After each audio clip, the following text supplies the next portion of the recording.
हाँ जी दोस्तों, नमस्कार। स्वागत है आप सभी का स्टैंड अप क्लासेस में। तो दोस्तों, समय हो चुका है हमारे स्पेशल क्लास का और मैं लेकर के आ गया हूँ ये क्लास आपके साथ में। तो चलिए फटाफट आप लोग क्लास में जुड़ जाइए। तो मैं आपको बता दूँ, आज का जो हमारा ये स्पेशल क्लास है दोस्तों, ये जीके से है।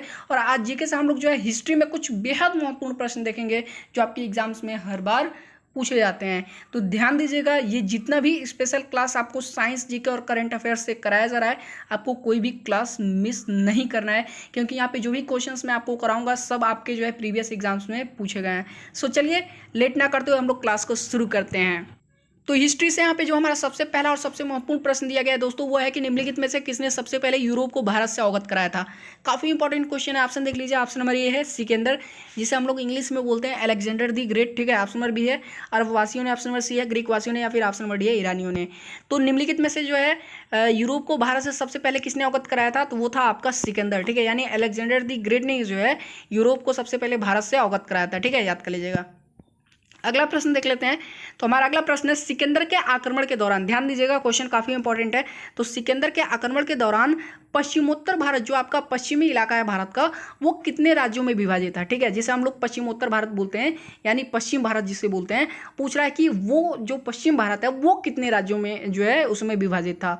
तो उसमें जो आपका पश्चिमोत्तर भारत था वो टोटल जो है सिकंदर के आक्रमण के दौरान 28 राज्यों में विभाजित था। कितने राज्यों में? 28 राज्यों में। ठीक है, ऑप्शन नंबर सी यहाँ पे हमारा बिल्कुल करेक्ट है। चलिए नेक्स्ट क्वेश्चन देख लेते हैं।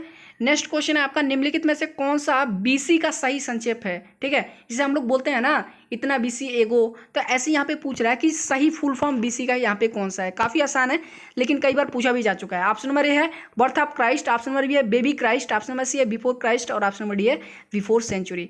तो बीसी का फुल फॉर्म क्या हो जाएगा? बिफोर क्राइस्ट हो जाएगा। ठीक है, ऑप्शन नंबर सी हमारा बिल्कुल करेक्ट है। और एक चीज और आप लोग ध्यान दीजिएगा यहाँ पे कि आप लोग यदि पूछते हैं कि इस क्लास का पीडीएफ यदि आपको चाहिए दोबारा इन क्वेश्चंस को याद करने के लिए, तो जैसा कि मैंने सुबह के क्लास में आप सभी को बताया था कि वीडियो के डिस्क्रिप्शन में टेलीग्राम का लिंक है, टेलीग्राम चैनल का, तो वहां से आप जाकर के इस क्लास का पीडीएफ ले सकते हैं। ठीक है, अभी मैंने पहले क्लास का भी पीडीएफ प्रोवाइड नहीं कराया है, दोनों एक साथ अभी जो है क्लास के बाद प्रोवाइड करा दूंगा। नेक्स्ट क्वेश्चन देख लीजिए। नेक्स्ट क्वेश्चन आपका, विक्रम संवत की शुरुआत कब हुई थी। काफी इंपॉर्टेंट जो है क्वेश्चन है ये। ठीक है, तो विक्रम संवत की जो है शुरुआत कब हुई थी, जरा बताइए मुझे। चलिए मैं आपको बता देता हूं, जो विक्रम संवत की शुरुआत हुई थी वो हुई थी 57 ईसा पूर्व। ठीक है, कितनी ईसा पूर्व? 57 ईसा पूर्व जो है विक्रम संवत की शुरुआत हुई थी। तो अब अपना अगला प्रश्न देख लेते हैं। हमारा अगला प्रश्न है, शक संवत की शुरुआत कब हुई थी। शक संवत की शुरुआत कब हुई थी? तो जो आपका शक संवत की शुरुआत हुई थी वो हुई थी 78वीं जो है ईस्वी में। कब हुआ था? 78वीं ईस्वी में। यहाँ पे जो हमारा ऑप्शन नंबर ए है ना वो बिल्कुल करेक्ट है। नेक्स्ट क्वेश्चन की तरफ बढ़ते हैं। तो हमारा नेक्स्ट क्वेश्चन है, गुप्त संवत की शुरुआत कब हुई थी। काफी और काफी इंपॉर्टेंट क्वेश्चन है। तो ऐसे जितने भी क्वेश्चंस मैं आपको दिखा रहा हूँ, विक्रम संवत, शक संवत, गुप्त संवत, ठीक है, ये सारे प्रश्न आपको जो है बिल्कुल याद करते हुए चलने हैं, हमेशा पूछे जाते हैं। तो गुप्त संवत की शुरुआत कब हुई थी? तो गुप्त संवत की शुरुआत हुई थी 320 ईस्वी में। ठीक है, कब हुआ था? 320 ईस्वी में, 320 ईस्वी में। चलिए नेक्स्ट क्वेश्चन देख लीजिए। नेक्स्ट क्वेश्चन आपका, ह्यून त्संग। ठीक है, ह्यून त्संग कौन था और किसके राज्यकाल में आया था ये बताऊंगा, लेकिन सबसे पहले ये देख लीजिए कि ह्यून त्संग जो है भारत कब आया था। सबसे पहले आपको ये याद होना चाहिए, काफी बार एग्जाम में आ चुका है। तो ह्यून त्संग जो है भारत कब आया था, जरा बताइए मुझे।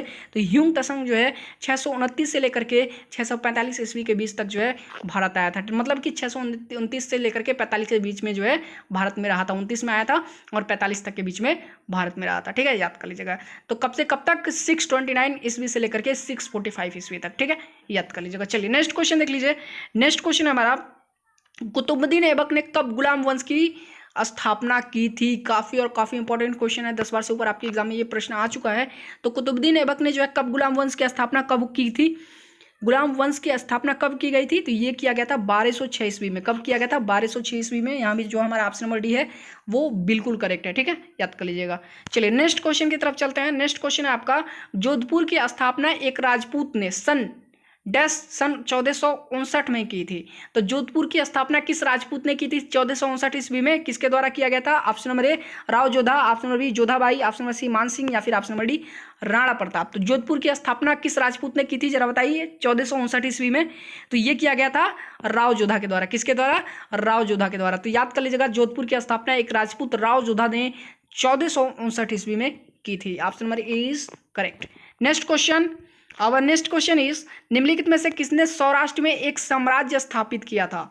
तो इनमें से जो है किसने सौराष्ट्र में एक साम्राज्य स्थापित किया था? Option number A Bhattarka, option number B Harshavardhan, option number C Simha Vishnu, और ऑप्शन नंबर डी है प्राचीन फर्स्ट। तो किसने जो है सौराष्ट्र में एक साम्राज्य स्थापित किया था इनमें से, निम्न में से जरा बताइए मुझे। तो भट्टारक ने जो है सौराष्ट्र में साम्राज्य स्थापित किया था, याद कर लीजिएगा, ठीक है। ऑप्शन नंबर ए बिल्कुल करेक्ट है। सौराष्ट्र में साम्राज्य स्थापित किसने किया था, क्वेश्चन से आ सकते हैं, ठीक है। किसने किया था, भट्टारक ने किया था, ठीक है। ऑप्शन नंबर ए बिल्कुल करेक्ट है। नेक्स्ट क्वेश्चन निम्नलिखित में से जो है किसके राज दरबार में मेगास्थनीज ने एक राजदूत के रूप में सेवा की थी। काफी इंपॉर्टेंट क्वेश्चन है। मेगास्थनीज वाला जो है क्वेश्चन हर बार पूछा जाता है। तो यहाँ पे क्या लिखा हुआ है, निम्नलिखित में से किसने जो है राज दरबार में मेगास्थनीज ने एक जो है राजदूत की सेवा की थी। किसके राज दरबार में, तो जो है मेगास्थनीज ने किसके राज दरबार में जो है एक राजदूत की सेवा की थी, तो वो थे चंद्रगुप्त मौर्य, ठीक है। चंद्रगुप्त मौर्य के राज दरबार में मेगास्थनीज ने एक राजदूत की सेवा की थी, ठीक है, के रूप में। चलिए नेक्स्ट क्वेश्चन देख लीजिए। नेक्स्ट क्वेश्चन आपका, निम्नलिखित में से किसने अर्थशास्त्र की रचना की थी। ये तो काफी आसान प्रश्न है आपका। तो अर्थशास्त्र की रचना किसने की थी, चाणक्य ने की थी, लेकिन काफी बार ये क्वेश्चन आपके एग्जाम में आ चुका है, ठीक है। चलिए नेक्स्ट क्वेश्चन है, कुमारगुप्त के शासनकाल के दौरान गुप्त साम्राज्य पर किसने हमला किया था। तो कुमारगुप्त के शासन के दौरान गुप्त साम्राज्य पर किसने हमला किया था। ऑप्शन नंबर ए पूर्वी हुण ने, ऑप्शन नंबर बी काले हुण ने, या फिर सफेद हुण ने, ऑप्शन नंबर सी है, और ऑप्शन नंबर डी है लाल हुण ने। तो किसने जो है हमला किया था कुमारगुप्त के शासनकाल में गुप्त साम्राज्य पे, कौन था वो, तो वो थे सफेद हुण। कौन थे, सफेद हुण। ऑप्शन नंबर सी जो है हमारा बिल्कुल करेक्ट है, याद कर लीजिएगा। नेक्स्ट क्वेश्चन इज चीनी यात्री। देखिए वो क्वेश्चन आ गया ना, ऊपर मैंने आपसे कहा था कि ह्वेन त्संग के बारे में मैं आपको डिटेल में बताऊंगा कि किसके जो है राज्य में आया था। तो चीनी यात्री ह्वेन त्संग ने किस भारतीय सम्राट की अवधि के दौरान भारत आया था। देख लीजिए काफी इंपॉर्टेंट क्वेश्चन है। तो चीनी यात्री ह्वेन त्संग जो है किस भारतीय सम्राट की अवधि के दौरान भारत आया था, जरा बताइए मुझे। किसके दौरान आया था, तो वो आया था हर्षवर्धन के दौरान, ठीक है। किसके दौरान, हर्षवर्धन के जो है राज्य के दौरान, ठीक है। सम्राट हर्षवर्धन के जो है अवधि के दौरान ये ह्वेन त्संग जो है चीनी यात्री कहाँ आया था, भारत आया था, ठीक है, याद कर लीजिएगा। चलिए नेक्स्ट क्वेश्चन है, मेमलुक का शाब्दिक अर्थ क्या है, ठीक है। ये मेमलुक जो है ना, ये उस समय पुराने समय में राज दरबार में यूज किया जाता है। ऐसे शब्द जो है राज्यकाल टाइम में जो है, जब उस समय ऐसे काल चलते थे, उस समय ये जो है डिक्टेटरशिप जब चलता था, उस समय इसका यूज जो है किया जाता था मेमेलुक का, ठीक है। तो मेमेलुक शब्द का जो है शाब्दिक अर्थ क्या है, देख लीजिए। ऑप्शन नंबर ए ऐसा दास जिसको जन्म होने वाले माता पिता दास ना हो, ठीक है। या फिर ऑप्शन नंबर बी है गुलाम माता पिता का बच्चा, ऑप्शन नंबर सी है गुलाम माता पिता के गुलाम बच्चे, और ऑप्शन नंबर डी है उपरोक्त में से कोई नहीं। तो ममेलुक का शाब्दिक अर्थ क्या होगा, जरा बताइए मुझे। चलिए ममेलुक का शाब्दिक अर्थ होगा ऐसा दास, ठीक है। दास मतलब क्या होगा, काम करने वाला, ठीक है। ऐसा दास जिसको जन्म देने वाले माता पिता दास ना हो, ठीक है। ऑप्शन नंबर ए हमारा बिल्कुल करेक्ट है। तो ममेलुक का शाब्दिक अर्थ यही होगा, ठीक है। नेक्स्ट क्वेश्चन है, मौर्य साम्राज्य में संस्थापक कौन था। तो मौर्य साम्राज्य का संस्थापक कौन था, काफी इंपॉर्टेंट क्वेश्चन है और काफी आसान भी है। काफ़ी जो है आप शुरू से ही इसको पढ़ते आ रहे हैं, हमें लग रहा है कक्षा 6 से ही जो है, कक्षा 6 से ही आपको पढ़ाया जा रहा है, क्लास 6 से ही, ठीक है।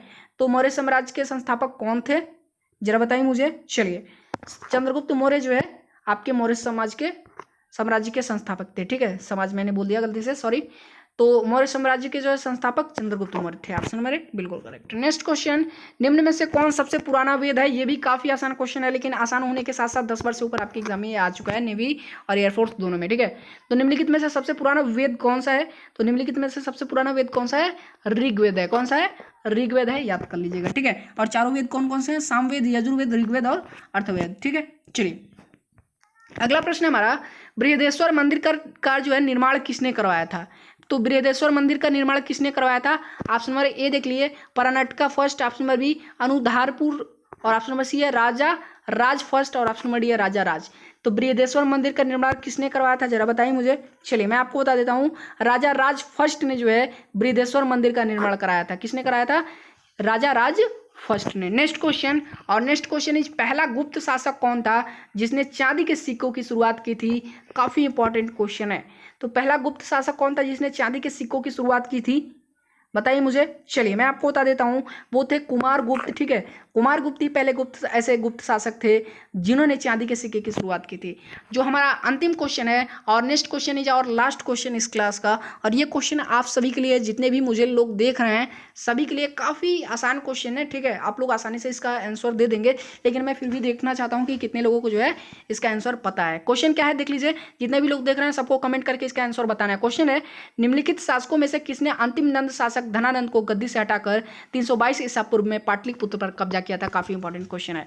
तो निम्नलिखित शासकों में से किसने अंतिम नंद शासक धनानंद को गद्दी से हटाकर 322 ईसा पूर्व में पाटलिपुत्र पर कब्जा किया था?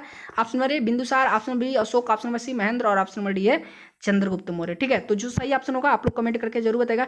बाकी आज का वीडियो पसंद आया हो तो वीडियो को लाइक जरूर कर दीजिएगा, क्योंकि आपके एक लाइक से हमें अप्रिसिएशन मिलता है अगला क्लास और बेहतर लाने का। और इस वीडियो को हो सके तो अपने फ्रेंड्स तक भी शेयर कर दीजिएगा, ताकि ये स्पेशल क्लास वो लोग भी देख सकें और उनकी भी तैयारी बेहतर हो सके। बाकी चैनल पर नए हैं तो चैनल को सब्सक्राइब करके नोटिफिकेशन बेल ऑन कर दीजिएगा और वीडियो को लाइक कर दीजिएगा। और साथ में जो है मेरे पास आपके लिए कुछ स्पेशल है, तो मैं आपको वो चीज़ दिखा देता हूँ और बता देता हूँ। ठीक है, क्योंकि अनअकैडमी पे अभी देखिए क्या है ना कि लाइव क्लासेस जो हैं वो रेगुलर शुरू हो गई हैं आपकी। तो अनअकैडमी से रिलेटेड कुछ डिटेल मैं आपको बताऊंगा। आप अनअकैडमी ज्वाइन कीजिए, वहाँ पे बेस्ट लेवल के जो है आपके टीचर्स डिफेंस के मौजूद हैं, जैसे राम स्वरूप ज्ञानी सर हैं, आपके मैंग सर हैं मैथमेटिक्स के।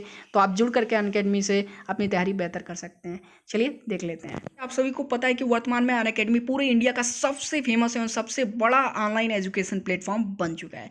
जी हाँ दोस्तों, इससे लाखों कैंडिडेट जुड़े हुए हैं और अपने अलग अलग कॉम्पिटिटिव एग्जाम्स की तैयारी कर रहे हैं, जैसे कि RRB, NTPC, group D, SSC, UPSSC, IAS, NEET, NET, JEE mains, JEE advance, state and of course defence such as air force, navy, army and NDA. और इतना ही नहीं बल्कि स्कूल बोर्ड्स के भी क्लासेस यहाँ पे चलाए जाते हैं। और बात करें टीचर्स की, तो इंडिया के नंबर 1 टीचर्स अनअकैडमी से जुड़े हुए हैं। तो देर किस बात की, आप भी जुड़ जाइए अनअकैडमी से। और अगर बात कर लें डिफेंस से रिलेटेड, तो यहाँ पे आपको सिर्फ अभी मैं फ्री कोर्सेज की बात कर रहा हूँ। तो डिफेंस में आपको यूपीएससी एनडीए का 136 फ्री कोर्सेज देखने को मिल जाएंगे। साथ में एयरफोर्स एक्सवाई ग्रुप की बात करें तो 85 प्लस फ्री कोर्सेज अवेलेबल हैं यहाँ पे। साथ में नेवी AA SSR की बात करें तो 29 प्लस जो है फ्री कोर्सेज अवेलेबल हैं। वहीं करंट अफेयर्स के जो है 28 प्लस फ्री कोर्सेज आपके डिफेंस में अवेलेबल हैं। तो आप जुड़ करके ये सारी कोर्सेज देख सकते हैं और अपने एग्जाम्स की जो है बेहतर से बेहतर तैयारी कर सकते हैं। वहीं बात कर लें यदि जो है हम लोग प्लस कोर्सेज को लेकर के, तो आप देख सकते हैं एनडीए, एयरफोर्स और नेवी में जो है फ्री कोर्सेज, यदि आप जो है फ्री कोर्सेज मैं कह रहा हूँ, यदि आप जो है प्लस कोर्सेज के साथ में जाते हैं तो 30 प्लस आवर्स का लाइव सेशन पर डे चलता है। और साथ में स्ट्रक्चर्ड कोर्सेज चलते हैं हिंदी और इंग्लिश दोनों में। 52 प्लस टॉप एजुकेटर्स भी अवेलेबल हैं आपके जो है प्लस कोर्सेज में डिफेंस के लिए। और साथ में प्रत्येक महीने एक नया कोर्स जो है, प्रत्येक महीने नए कोर्सेज को जो है लॉन्च किया जाता है। तो फाइनली आप जो है यहाँ से सब्सक्रिप्शंस ले सकते हैं। सब्सक्रिप्शंस वाली चीज़ें मैं आपको बाद में बता दूंगा। नीचे की तरफ चलते हैं, वहीं बात कर लें जो है कि स्टैंड अप क्लासेस की क्लासेस कब आएंगी अनअकैडमी पे। तो इंतज़ार आपका बहुत जल्द खत्म होने वाला है। हम लोग पूरा प्रयास कर रहे हैं कि बहुत जल्द जो है अनअकैडमी पे अपनी भी क्लासेस आनी शुरू हो जाएं। लेकिन वही बात कर लें कुछ जो है टीचर्स को लेकर के, तो आप देख सकते हैं डिफेंस में जो है आपके मयंक अग्रवाल सर मैथमेटिक्स के यहाँ पे अवेलेबल हैं, जो कि मैथमेटिक्स के टॉप एजुकेटर हैं। और साथ में बात कर लें राम स्वरूप ज्ञानी सर को लेकर के, तो इनके बारे में आप ज़रूर जानते होंगे, जो कि फिजिक्स के एक टॉप एजुकेटर हैं आपके यूट्यूब पर भी और साथ में अनअकैडमी पर भी।